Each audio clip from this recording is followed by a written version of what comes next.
পায়খানাও পাচ্ছে, বিড়ি না খেলে আমার আবার পায়খানা হচ্ছে না।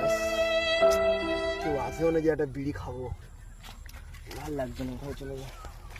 বিড়ি না খেলে আমার পায়খানাও হচ্ছে না, কি করি?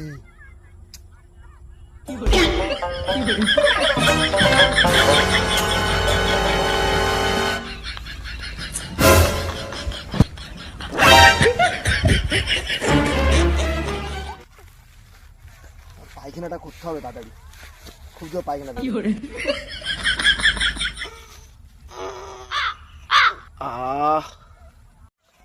ভিড়টা আমার এখানে পড়লো কোথায়? শালা এখানে ধোঁয়া উঠতেছে। শালা যার বিড়ি সে আসতেছে, বন্ধ বিড়িটা ফেলে দে। শালা এখানে ধোঁয়া উঠছে। এই কি রে, আমার বিড়ি নিছিস তুই? হ্যাঁ, বিড়িটা পড়েছিল? না না, আমি বিড়ি নিই না। এখন ধোঁয়া উঠছিল কেন? তো ভুলে গেছি। হ্যাঁ, ভুলে গেছি।